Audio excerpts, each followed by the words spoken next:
ကျွန်တော်ခေါ်တယ်ဆိုမှဘာကိစ္စရှိလို့လဲမ ။နေကငါခေါ်တာကြားလာနေတာတောင်မှပဲ။ငါခေါ်လို့ချက်ချင်းတက်မလာနိုင်အောင်နင့်ကိုနေဘာထင်နေရလဲ ကျွန်တော်ဟိုဘက်ချမ်းမှာအလုပ်သွားလုပ်နေရလို့မအဲ့ဒါတာတာ ။မနေ့ကငါအိမ်ထဲကိုဘယ်သူဝင်သေးလဲ။ဘာဝင်လောက်တာလဲ ကျွန်တော်မနေ့ကတော့ပစ္စည်းတွေအိမ်ထဲမှာဝင်ယူတယ်လေမ ။ငါအိမ်ထဲကိုဝင်တာနေကငါ့ကိုဘာကိစ္စခွင့်မတောင်းတာလဲ ကျွန်တော်အမယောက်ျားခွတ်တောင်းပြီးမှဝင်တယ်လေမပြီးတော့ကျွန်တော်ပစ္စည်းတွေယူတော့ကလည်းအမယောက်ျားဘေးနားမှာရှိနေတယ် ။ငါအိမ်ထဲကိုဝင်သွားတော့ရောအိမ်ထဲကဘာပစ္စည်းတွေခိုးသွားသေးလဲ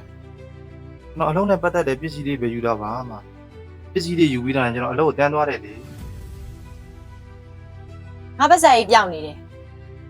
အဲ့ဒီပတ်ဆက်အိတ်ထဲမှာလည်းပတ်ဆက်တွေရောရွှေစွဲကြိုးတွေရောပါသွားတယ် မမဆိုင်ပြောင်းနေတယ် ။နေခိုးသွားတယ်မလား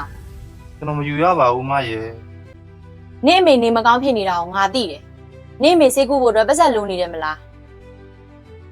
နော်မေနေမကောင်းဖြစ်လို့ဆေးကုကိုပတ်စံလိုနေတာတော့ဟုတ်တယ်မဒါမဲ့ကျွန်တော်အဲ့လိုအောက်တန်းကြတယ်လို့ရောက်တော့ကျွန်တော်ဘယ်တော့မှမလုပ်ဘူးမ ။ငါနင့်ကိုအခွင့်အရေးပေးနေတာနော်။ငါပတ်ဆက်အိတ်ကိုပြန်ပေးမှာလား။ငါရဲတိုင်လိုက်ရမှာလား ကျွန်တော်တကယ်မယူတာပါမကျွန်တော်တကယ်မယူ ။ငါနင့်ကိုနောက်ဆုံးမေးမယ်။ငါပတ်ဆက်အိတ်ကိုပြန်ပေးမှာလား။မပေးဘူးဆိုရင်ငါနင့်ကိုအလုပ်လဲထုတ်လိုက်မယ်။ရဲလက်ထဲလဲငါတန်းအပ်လိုက်မှာနော်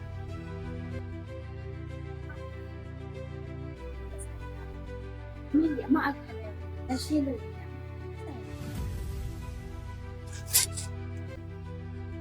အော်ငါခန်းထဲမှာကြံခဲ့တာလား မတို့ကိုလုပ်ဖို့မှာတမီးလည်းလုပ်ခဲ့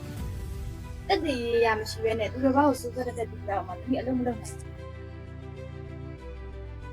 နေကြပါအောင်ဟဲ့။ငါတောင်းပန်ပါတယ်။ငါတည်တည်ချာချာမရှာဘဲနဲ့ဒီလိုဖြစ်သွားတာပါ။